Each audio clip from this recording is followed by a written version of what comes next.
కల్లారు చూస్తుంటే ఐగుప్తు సేనలు మునిగిపోతుంటే ఇలాంటి పాటలు పాడుకు ఏం చేస్తావు? 126వ కీర్తన మనకు నెరవేరదనుకున్నారా? మన నోటి నిండా నవ్వు ఇప్పుడు లేదు, ఎన్నో సంవత్సరాలుగా లేదు. దుఃఖమే, నిందే, అవమానమే, శ్రమే, పోరాటమే, బలహీనతమే, పడి లేవడమే బతుకు. ఒక కవిత రాశారు, నాలో లోపములు ఉన్న మాట నిజమే గాని నీ అంచనాలకు చేరలేదన్నమాట నిజమే కానీ గురి పెట్టుకుని ప్రయాసపడుతున్నాను. యేసు నిలచి వాని పిలచి పొలకించిపోతున్నా పదాలు చెబితే మరణం ఆపలేకపోయిందండి ఆయన్ని, పాతాళం ఆపలేకపోయింది. ఇవిడి తరం కదా నాపడం. గాలి రెక్కలపై గమనము చేయవాడు ఆయన ఎవడెవడండి ప్రపంచంలో? గుడ్డడే పేసాడు వేసి రక్తం ఇచ్చి. నమ్మగలిగిన దేవుడు నిన్ను దాటిపోతాడా? నీ మౌనమే నీకు నష్టం చేస్తుంది. నువ్వు నోరు తెరవకి నీ బతుకిలా తగలబడింది. ఆయన నీ కొరకు చచ్చిపోయాడే, నువ్వు ఆయన చూడవా అని ఏడుస్తోందిట. ఆ దృశ్యాన్ని రికార్డ్ చేసిన ఒక జర్నలిస్ట్ దాన్ని ప్రపంచానికి చాటించాడు. పాతాళం యొక్క తాళపు చెవులు లాక్కని మరణపు కోరలు పీకి చావుని చంపి సజీవుడిగా బయటకు వచ్చినవన్నీ దాటిపోతుంటే చూడాలి అనిపించబోట. నువ్వు తిని పడుకుంటున్నావా, కనిపెడుతున్నావా అన్నది ఒకటే సమస్య. నువ్వు తిని పడుకుని తిరిగే రకమైతే వేస్ట్ అయిపోతానట్టే. నువ్వు ఆయన సముకుందు ప్రతి రాత్రి ప్రతి పగలు ఒక ఆకలి కలిగి, ప్రభువా నీ కొరకే వచ్చానుగయ్యా, ఇంతవరకు ఏ కార్యం జరగలేదు, ఒక జనమును నీ వద్దకు తేలేదు, నా వలన నీ రాజ్యానికి మేలు కలిగే పని ఏమి జరగలేదు. అయ్యా నన్ను కనికరించయ్యా, అయ్యా నన్ను జ్ఞాపకం చేసుకో అయ్యా, నన్ను కూడా వాడుకో అయ్యా, నా ద్వారా చెయ్యను ఉద్దేశించిన కార్యమంతా ఆరంభించు ప్రభు అని ఎవడు ఆర్పలేని ఒక దుఃఖము మంట నీలో ఉంటే మాత్రం నువ్వు ఇక దిగులు పడవలసిన పని లేదు. ఎన్ని ఏండ్లుగా జరగాల్సిన పనిని ఒక్క సెకండ్లో ప్రభు జరిగించేస్తాడు. విశ్వసించిన వారు స్తోత్రం చెప్పండి. ఒకవేళ నువ్వు ఈ ఆరాటం ఈ మంట లేని వాడివైతే, బ్రతుకు తెరువు ఉంది కదా, సాగుతోంది కదా, ఏదో ఆహారం ఉంది కదా, పరువు మర్యాదలు ఉన్నాయి కదా, గౌరవ మర్యాదలు ఉన్నాయి కదా అని బ్రతికేస్తుంటే మాత్రం నువ్వు డేంజర్ జోన్లో ఉన్నట్లు లెక్క. దేవుడు నిన్ను పక్కన పెట్టేస్తే నీ పరిస్థితి ఎంత ఘోరం. పక్కన పెట్టవేయబడినటువంటి సౌలు కానీ, వష్తి కానీ, లోతు కానీ, మరి అన్నటికీ ఇస్కరియోతు కానీ దేవునికి మహిమకరం కానీ తమ వ్యక్తిగత బతుకు కూడా దేవునికరం కానీ లేరు అన్న సత్యాన్ని నేను మరలా జ్ఞాపకం చేయాల్సి వస్తుందా? అవసరమా? అసలు వద్దండి, వద్దండి. దేవుని ఏర్పాట్లో ఉన్నవాడు 80 సంవత్సరాలు వెయిట్ చేయవలసి వచ్చిన పని జరిగి తీరుద్ది. ఒక గడి ఆలస్యమైతే అయ్యిందిలే, నువ్వు తప్పిపోకుండా చూడు, సుఖానికి అలవాటు పడకుండా చూడు, తిండికి తిరుగుడికి అలవాటు పడకుండా చూడు, కనిపెట్టుకోవటం మానకో, ఎదురు చూడటం మానకో, ఏదో ఒక క్షణమున ఒక అద్భుతం జరిగిపోతుంది. దేవునికి స్తోత్రం కలుగునగాక. ఇన్ని సంవత్సరాల నిరీక్షణ నెరవేరిపోయిందన్నటువంటి కలగంటి నను కొంటినే కలలో కంటినే అలా మురిసిపోవటమే నీ వంతు ఉద్దేగా. నీ కనులు 2 సముద్రాలు చిరిపోతుంటే, నువ్వు పక్కన నిలబడి చూస్తుంటే సమూహాలు దాటిపోతుంటే, నువ్వు కల్లారు చూస్తుంటే ఐగుప్తు సేనలు మునిగిపోతుంటే ఇలాంటి పాటలు పాడుకు ఏం చేస్తావు? ఏ జయ గీతము మనసారా పాడుకోవలసిన రోజు ఒకటి వస్తుంది. దేవుని బిడ్డలారా స్తోత్రం చెప్పండి గట్టిగా. ఈ దినము కొరకే కదా నేను ఎదురు చూశాను ప్రభా. ఎవరు పాడని గీతములు పాడే ఒక మధుర గడ్య నీకు రాబోతుంది. దేవునికి మహిమ కలుగును గాక. మళ్ళీ చెప్తున్నావు, నువ్వు కనిపెడుతున్న వాడివైతే, నువ్వు మోకరించిన వాడైతే, దర్శనాన్ని మర్చిపోని వాడివైతే, పిలుపును మర్చిపోకపోతే, నీలో సుఖం రాకపోతే, నీలో మంట ఉంటే, అయ్యా నాకు ఆశ ఉంది, నాకు ఆసక్తి ఉంది, నాకు భారం ఉంది, కానీ బలం సరిపోట్లా, ధైర్యం సరిపోట్లా, భయంగా ఉంది నాయన, అయ్యో నాకు ఆసక్తి ఉంది కానీ బలం లేదు నాయన అన్న ఏడుపు మంట నీలో ఆరనంత కాలం దిగులేదు, టెన్షన్ లేదు. 126వ కీర్తన మనకు నెరవేరదనుకున్నారా? మన నోటి నిండా నవ్వు ఇప్పుడు లేదు, ఎన్నో సంవత్సరాలుగా లేదు. దుఃఖమే, నిందే, అవమానమే, శ్రమే, పోరాటమే, బలహీనతమే, పడి లేవడమే బతుకు. వన్ డే విల్ కమ్, నోటి నిండా నవ్వు ఉంటుందట. సంతోషంతో పనులు మోసుకొస్తున్నావా, అదోని వస్తుంది. నీ భుజములు ఎందుకు బలంగా ఉండాలి తెలుసా? నువ్వు సంతోషంగా పనులు మోసుకొని రావాలి. గట్టిగా అమ్మని చెప్పండి. నాన్న, నీ కొరకు నియమించబడ్డ పంట ఎటు పోదు నాన్న. నీ కొరకు నియమించబడ్డ పంట ఎటు పోదు నాన్న. టెన్షన్ పడొద్దు. వ్యర్థ ప్రయత్నాలు చెయ్యొద్దు, మానవ ప్రయత్నాలు చెయ్యొద్దు. నీ బాధో కష్టం ఏదుంటుంది ఆయనకి చెప్పుకో. అయ్యా, నేను బాగున్నాయ్యా, నాకు బలం సరిపోవట్లేదు అయ్యా, చాలాసార్లు తీర్మానం చేసుకున్నాను కానీ పడిపోతున్నాను అయ్యా, ప్రార్థన జీవితంలో ఫెయిల్ అయిపోతున్నాను అయ్యా. నేను ఆ మధ్య ఒక కవిత రాశాను. అందులో ఏమన్నానంటే, నాలో లోపములు ఉన్న మాట నిజమే కానీ నిన్ను ప్రేమించే విషయంలో మాత్రం నేను అందరికంటే ముందే ఉన్నాను. నేను అనుకున్న గమ్యానికి చేరలేదన్న మాట నిజమే కానీ ప్రయత్నం మాత్రం ఒక్కరోజు కూడా ఆపలేదు. నీ అంచనాలకు చేరలేదన్న మాట నిజమే కానీ గురి పెట్టుకునే ప్రయాసపడుతున్నాను. ఇలాంటి 1 కిలోమీటర్ రాశాను నేను. నిజం బిడ్డలారా, మీ అందరి కొరకు ప్రభు నాకు ఆ మాటలు ఇచ్చాడని నేను నమ్ముతున్నాను. మీ అందరి కొరకు ప్రభు నాకు ఆ మాట ఇచ్చాడు నమ్ముతున్నాను. నేను బాలున్నయ్యా, నా వల్ల కాదయ్యా, ఏకంగా అంత పెద్ద మినిస్ట్రీ అప్పగించే బాబు నా వల్ల కాదు బాబు. ఒక్కసారి నోటిని తాకి ఎలా, ఇంత సింపుల్ ఆ మినిస్ట్రీ? అవును, కానీ ఆయన తాకటం అంత సింపుల్ కాదు. తాకితే సింపులే, ఆయన తాకడం అంత సింపుల్ కాదు. దాటిపోవచ్చున్న దేవుడు ఆకడం అంత సింపుల్ కాదు. నిలిచి నిన్ను పిలవడం అంత సింపుల్ కాదు. నిన్ను తాకడం అంత సింపుల్ కాదు. దాని కొరకే నువ్వు రోడ్డు పక్కన గుడ్డోళ్ళలాగా, ఇదే చివరి అవకాశం లాగా, ఎవడు అరిచినా పట్టించుకోనంతగా, ఎవడు ఊరుకోబెట్టిన ఆగనంతగా ఒక మానని రోదన నీలో నుంచి ప్రభు సముఖానికి వస్తూనే ఉండాలి. వెళ్ళిపోయే వాళ్ళు వెళ్ళిపోతున్నారు, నడిచే వాళ్ళు నడుస్తున్నారు, తినేవాళ్ళు తింటున్నారు, ఎగతాళి చేసేవాళ్ళు ఎగతాళి చేస్తున్నారు, తిట్టేవాళ్ళు తిడుతున్నారు, ఊరుకోబెట్టేవాళ్ళు ఊరుకోబెడుతున్నారు, ఆయన వస్త్రపు చెంగును ముట్టుకునే వాళ్ళు ముట్టుకున్నారు. ఎవడి ఏడుపాడిది, ఎవడి పన్నాడిది, ఇతను ఏడిపోతుంది. నీ చుట్టూ ప్రపంచం ఏమైపోతున్నా, నీ చుట్టూ జనం ఏమంటున్నా, ఏమైపోతున్నా, ఈ మాట నీలో ఉంటే ఏది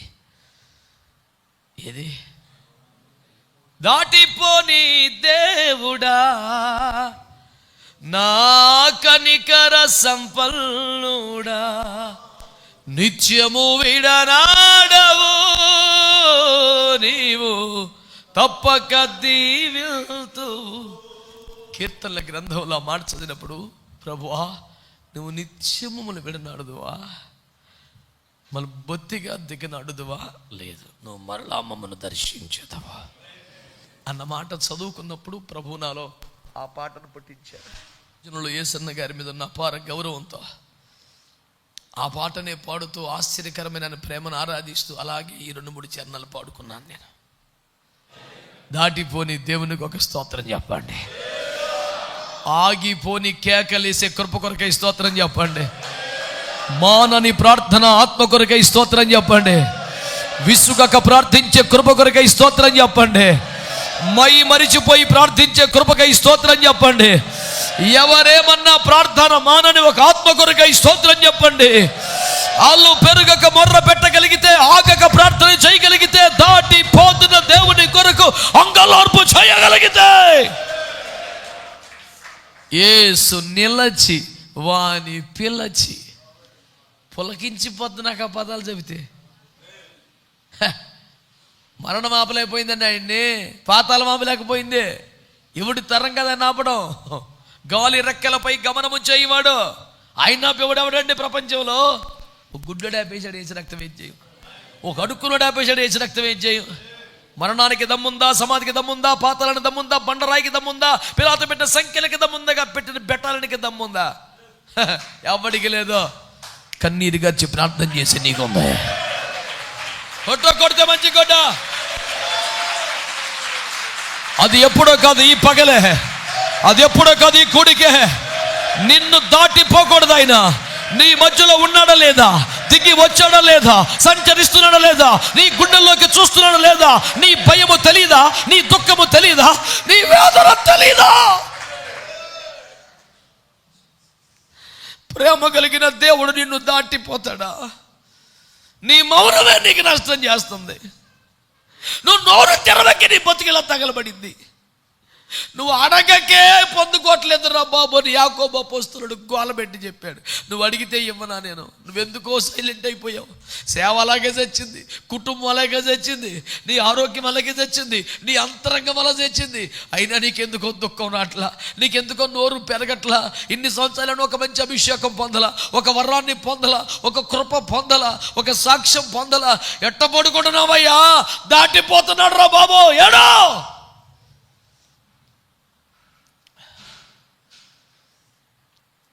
అమెరికా దేశంలో నల్లజాతి ప్రజల కోసం పోరాడిన ఒక మహానుభావుడు అబ్రహాం లింకన్.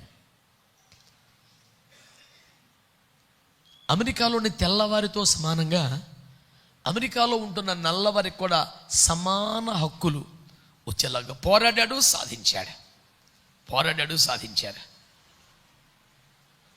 కడుపులో, ఒంట్లో, నోట్లో పొగరున్నవాడు ఎవడైనా కొంచెం వాళ్ళు బ్లాక్స్ అంటాడు తప్ప చట్టపరంగా సమానం వాళ్ళు మాట్లాడతా కాబట్టి లేదు. ఓ జాత్యం అహంకారం కలిగినోడు, దుర్మార్గుడు, అలాంటి మహానుభావుని తుపాకీతో కాల్చి చంపేస్తే అతని శవాన్ని ఊరేగింపుగా అంత్యక్రియలకు తీసుకెళ్తున్నారు. అమెరికా చరిత్రలో అంతకుముందు ఎన్నడూ లేనంత జనసందోహం వీధుల్లోకి వచ్చారట. సహజంగానే నల్లజాతి వారు ఎక్కువ ఉంటారు. మా కోసం చచ్చిపోయాడని ఓ తల్లి ఓ చిన్న బిడ్డను భుజాల మీదకి ఎత్తుకొని అక్కడ పెద్ద ట్రక్ మీద ఉంచారు, చాలా హైట్. మిద్దెల మీద ఉన్న వాళ్ళకి తేటగా కనపడుతుంది. రోడ్డు పక్క నుంచునే లక్షల మందిలో త్రోపులాట్లో కిక్కిరిసిపోయిన దాంట్లో ఏం చూడగలుగుతారు? కానీ ఆ చంటి బిడ్డను భుజాల మీద కూర్చొని, baby could you see him అంటే ఆ చిన్న బిడ్డ, no mom I can't see. బిడ్డ చూడగలుగుతున్నావా ఆయన్ని? లేదమ్మా నేను చూడలేకపోతున్నాడు. కొంచెం చేతులతో పైకెత్తి, now try to see him. No mom still I can't. లేదమ్మా ఇంకా చూడు బిడ్డ, కనపడతలేదమ్మా అంటే పెద్దగా ఏడుస్తుందంట. Mummy it's okay if I can't see him. పోన్లే మమ్మీ నేను చూడకపోతే పర్లేదులే, ఏడబోద్దంటే బుద్ధి కిందాలా, ఆయన నీ కొరకు చచ్చిపోయాడే, నువ్వు ఆయన చూడవా అని ఏడుస్తోందిట. ఆ దృశ్యాన్ని రికార్డ్ చేసిన ఒక జర్నలిస్టు దాన్ని ప్రపంచానికి చాటించాడు. నేను అంటున్నాను, ఒక దేశంలో కొన్నాళ్ళు సమాన హక్కుల కొరకు పోరాడి బలహీనంగా, దారుణంగా బలైపోయినటువంటి ఒక వ్యక్తే మా హక్కుల కొరకు చచ్చిపోయిన వాడిని చూడకపోతే జీవితం ఎందుకని తల్లి గుండె లవిసిలా రోధిస్తుంటే అమాయకంగా, బలహీనంగా దొరికిపోయి చచ్చిపోలా. చచ్చుట కొరకే పుట్టి ఉన్నంతకాలం అదే చెప్పి సకల రోగములు, సకల పాపములు మీదేసుకొని శరీరములో ప్రతి అవయవాన్ని గాయపరుచుకొని ఆఖరి రక్తం బొట్టు వరకు కార్చి మరణములోకి వెళ్ళి మరణ వేదనలు భరించి మరణము యొక్కయు పాతాళము యొక్కయు తాళపు చెవులు లాక్కని మరణపు కోరలు పీకి చావుని చంపి సజీవుడిగా బయటకు వచ్చినవన్నీ దాటిపోతుంటే చూడాలి అనిపించబోతట. ఇంకెట్లా? ప్రభు మొర వినవా, నీ కొరకేనే వెదకేను దేవా, నాకొకసారి కనిపించరా. ఏది ఏడిపోయేది? అదొక్కవేది. ఆయన ఎదుటిన్న గ్రామానికి వెళ్ళిపోదాం అనుకున్నాడంట. ప్రిపేర్ అయిపోయాడు కంప్లీట్గా. వీళ్ళు బలవంతం చేస్తే, అయ్యా ప్లీజ్ ఈ రాత్రి మాతో ఉండవంట. సర్లే, ఆయన నిర్ణయం ఏదైనా, ఆయన పయనం ఎటైనా నువ్వు ఏడిస్తే ఆగుతాడు, నీతో వస్తాడు, నీలోనికి వస్తాడు, నీతో బస చేస్తాడు. అరే దారిలో నడుస్తున్నప్పుడు మాట్లాడితే నీ గుండెల్లో మంట పుడితే ఆయన నీతో ఉంటే ఎప్పుడో ఒకసారి ప్రభుతో నడిచినప్పుడే మధుర సవ్వడి ఇంకా నీకు వినబడుతుంది. ఎప్పుడో ఒకసారి వచ్చిన దర్శనమే నీ కళ్ళల్లో ఇంకా కదలాడుతుంది. ఆయన నీతో బస చేస్తే ఆ మజా ఎట్లుంటుంది నాయన? స్తోత్రం చెప్పరే గట్టిగా, చెప్పరే గట్టిగా. నేను మీలో నివసించి సంచరిస్తానని వాగ్దానం చేసిన దేవునికి స్తోత్రం చెల్లించండి. హల్లెలూయా, హల్లెలూయా. ఓరి బాబు, వెళ్ళిపోదాం అనుకున్నాను రా బాబు అన్నప్పుడే ఆగమంటే ఆగాడు. ఉంటాన్రా మీ దగ్గర అన్నప్పుడు కూడా ఏడవలేకపోతే ఎందుకు పనికి వస్తాం? ఇంకా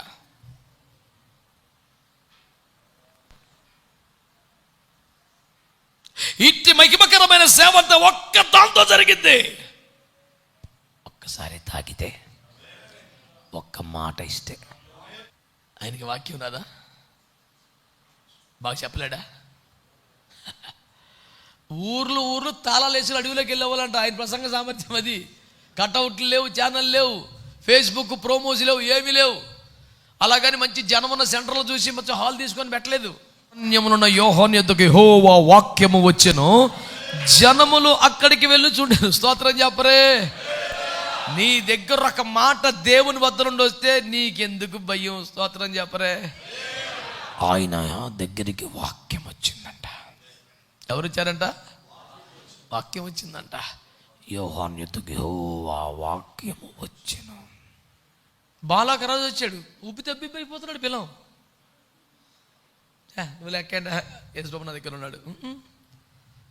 యేసుప్రభు అంటే ఎప్పుడు పడితే అప్పుడు వస్తుంటా ప్రేమ గల దేవుడు. నువ్వు రావురా బాబు, ఈ రాత్రికి నిలిచి ఉండము, యెహోవా ఏమి సెలవిచ్చునో రేపు చెప్తాను. వెళ్ళకరా రాయ్, ఐకరికి రూమ్ ఇవ్వు, భోజనం పెట్టు.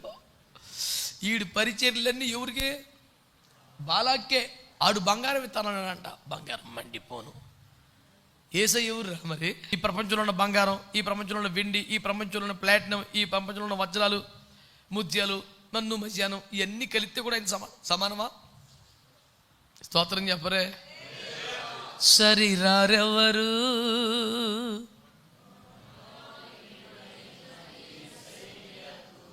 బాలాకు ఆడు తెచ్చిన బంగారం 30 రూపాయలు. ఆడెవడు? Useless fellow. ఎవడాడు? 30 రూపాయలు బెటర్ అనిపించింది ఆడికి. ఆడి కంటే బుద్ధికీనుడు ప్రపంచంలో నిప్పుకోడి బెటర్ ఆడికన్నా, నిప్పుకోడి బెటర్ ఆడికన్నా. ఆడికన్నా యూజ్లెస్ ఫెలో వెళ్ళాడు అనిపిస్తుంది నాకు. ఒరే 30 రూపాయలు ఏంటి రాజు? యేసుప్రభు ఏంటి నీకు అసలు బుర్ర పని చేస్తుందా?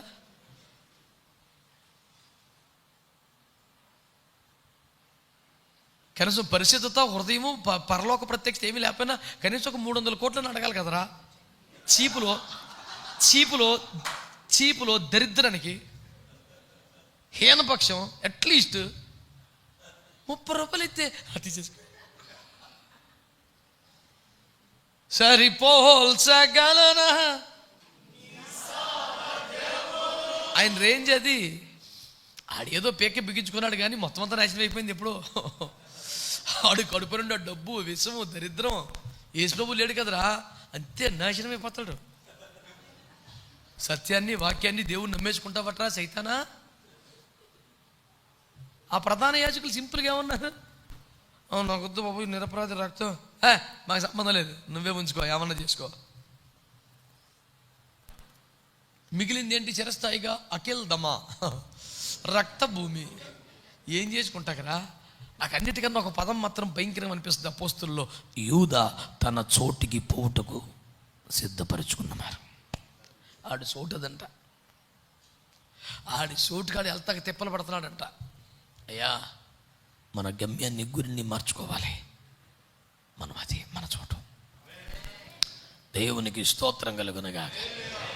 హల్లెలూయా.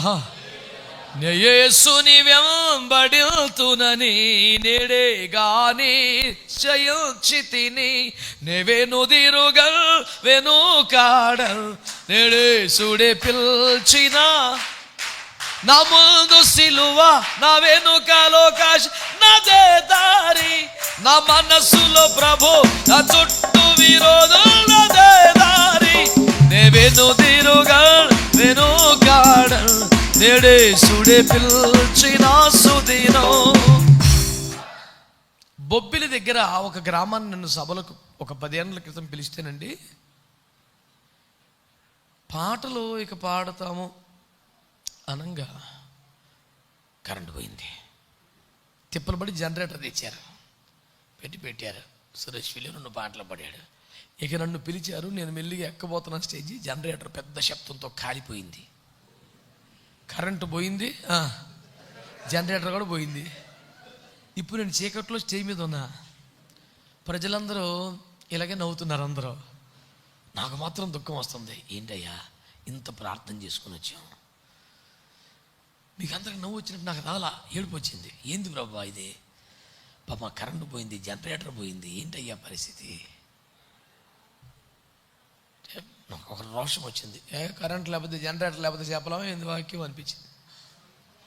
దేవుని కృపలో వెన్నులో ఉంది. కొంచెం గబగబత్తికి స్టేజ్ వదిలేసి జనాల మధ్యలోకి వచ్చి అలా ఆ మధ్యలో నుంచొని అందరు నా దగ్గరికి రండి అలా వచ్చేయారు. అందరూ 800-1000 మంది ఉంటారు, చుట్టూ చేరారు. ఇటు పెట్టుకొని ప్రభునందు ప్రియులారా అని అరిచి వాక్యం చెప్పా. 1 గంట 18 మందికి బాప్తిస్మాలు ఇచ్చిన రాత్రి.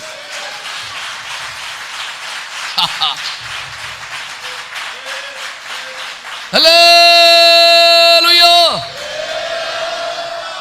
సౌండ్ దక్కటం కాదు, కరెంట్ పోయినా జనరేటరే పేలిపోయినా కూటం ఆగదో, ఆత్మల రక్షణ ఆగదో. ఏముండవు, ఏసు రక్తం వేయి. హల్లెలూయా, హల్లెలూయా. కనుక ప్రభువునందు మిక్కిలి ప్రియమైన దేవుని సేవకులారా, నేను మీకు చేస్తున్న మనవి ఒక్కసారి తాకితే చాలండి. నేను మీకు పొద్దు నుంచి చెప్పే బోధ ఒకటే, వెళ్ళిపోకుండా చూసుకోండి. ఒకటే. మీరు ఇంకో తిప్పలు పడు. మంచి ఆఫీసర్ వాడు పరిచయం అయ్యాడు, వాడు జారిపోతాడేమో, వాడికి ఎక్కేసి బిర్యానీ పెడదామా, వాడితో ఫోటో తీసుకొని ప్రేమ గడిచి పెడదామా, ఇంటికి వచ్చి చూసుకొని ఆహో అని ఫీల్ అవుతాడు. నువ్వు ఎన్ని తిప్పలు పడుతున్నామని వెళ్ళిపోతున్నాడు. రే నీ చుట్టూ జనమే, ఆయన పోతున్నాడు. అజ్జుడు ఆయన నెలకొండ చేయి, నువ్వేం చేస్తావని నాకు తెలుసు. దేవునికి స్తోత్రం చెప్పండి. ఆయన నెల్లకుండా చేయి చాలు, నీకు తిరుగులేదేక, తిరుగులేదంతే. దేవునికి స్తోత్రం కలుగునేగా. నాకు ఇష్టమైన పదాలు మళ్ళీ చెప్తున్నా. ఆయన నిల్లొచ్చి వాణ్ణి పిల్లొచ్చి. ఆమేన్. ఇంతకు నుంచి ఒక మేనేజర్ ఉన్నాడు అక్కడ. మేనేజర్ అంటే ఆడికాడే మేనేజరు. ఆయన ఎప్పుడు పెట్టలా, ఊరికా అరాబాగా అన్నాడు. ఆడు ఎవడు? యేసు ప్రభు పి అన్నాడు, మీటింగ్ ఆర్గనైజరా, క్రూసేడ్ కన్వీనర్. ఆడు ఎవడాడు? 12 మందిలో ఒకడా? ఆడెవడో తెలియదు కానీ మొత్తం మేనేజ్ చేస్తుంటాడు ఒకడు.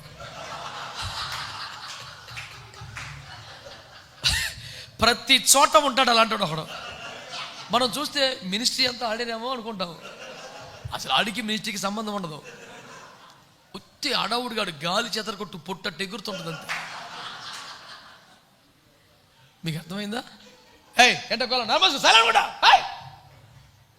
అంటే, అయ్యా కొంచెం అట్టగట్ట యేసుప్రభుని కొంచెం నా దగ్గర తీసుకురాయ్యా, నన్ను తీసుకెళ్ళయ్యా అని అంటే, ఇప్పుడు ఒక మీడియేటర్ అవతారం ఇద్దామని ప్లాన్ చేసి అడుగుతున్నాడు. వీడు ఈయన యేసుప్రభు పెట్ల, 12 మంది బెట్ల, ఎరుకో వాళ్ళు బెట్ల, ఆడికి ఆడే అడుగుతున్నాడు. కొత్త వాళ్ళకి అమాయకులకి ఇదంతా నాదే మీటింగ్. కొన్ని చోట్ల చూడండి, కొన్ని మంచి మీటింగ్ జరుగుతున్నాయి. ఒకటి ఈ మూల నుంచి ఆ మూల నుంచి తెగదీసేస్తారు ఫోటోలు. చూసారు ఎప్పుడండి మీరు? మంచి మీటింగ్ జరుగుతుంటే ఈ మూలకి ఆ మూల తెగ తీసేస్తుంటాడు ఫోటోలు. ఒకడు అందరూ అనుకుంటారు ఆయనే కన్వీనర్ ఏమో, అసలు ఆడు ఎవడో. అందరికి ఎవరు చెప్తున్నా అది ఇది వచ్చిందే, ఆడు ఎవడు? అసలు ఆడికి మీటింగ్కి సంబంధమే లేదా. ఆయా మినిస్ట్రీల్లో ఆయా కూటాల్లో కొంతమంది ఇట్టండి అడావుడిగాళ్ళు డబ్బాగాళ్ళు కనపడుతుంటారు.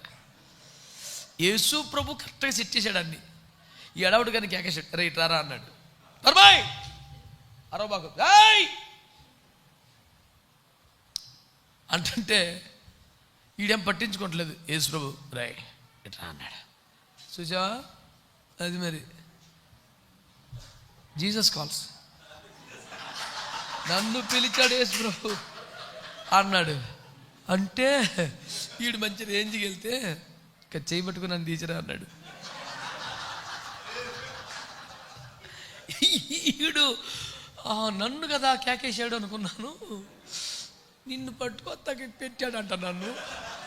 ఇప్పుడు దాకా ఆర్గనైజరు, ఇప్పుడు దాకా ఈడు అడ్మినిస్ట్రేటరు, ఈడు పోజులు ఒక రకంగా లేవు. ఇప్పుడు ఎవడు? ఈడు హెల్పరు. ఇట్లాంటి సోదిగాళ్ళు బోల్డ్ మంది చస్తారు. నువ్వు ఆ బ్యాచ్లో చేరక. నిన్ను ప్రభు కోరుకోవాలి. నిన్ను పిలిచేదాకా నువ్వు ఆ పని మీద ఉండు. నువ్వు గొడవ పెట్టుకో. నిజానికి రోడ్డు పక్కన కూర్చొని ఏమంటాడు? కళ్ళు లేని కబోదిని బాబు, అందుడనయ్యా, నేత్రములు లేనివాడినయ్యా, తల రూపాయి సాయం చేయండి బాబు. ఇది ఆడి కేకలో. ఎప్పుడైతే యేసు ప్రభు అతలని అర్థమైందో ఇక ఈ మానేశాడు. నేను చెప్పేది అదే, నీకు అలవాటు అయిపోయి మానేసేయి. దేవుని స్తోత్రం. ఇక ఎక్కువ చెప్పించబాక నాతో, ఈ మానేసేయి.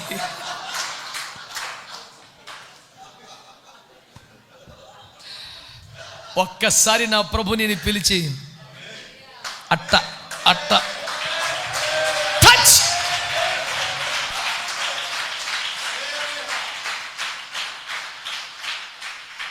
నేను తాకినంతనే నా ప్రభువా నా తనువే మారెను నా దేవా. ఒకసారి టచ్ సరిపోద్ది. దేవునికి స్తోత్రం కలుగునుగా. హల్లెలూయా. అందరు చెప్పండి హల్లెలూయా. యేసయ్యను దాటిపోకుండా చూసుకుంటావా? ఆగిపోకుండా కేకలు వేస్తావా? మానని రోదన కలిగి ఉంటావా? ఒక్కసారి తాకితే చాలు బాబు, నీ కష్టాలు మొత్తం సెటిల్ అయిపోతే ఉండదు, ఇక మొత్తం మారిపోద్దంతే.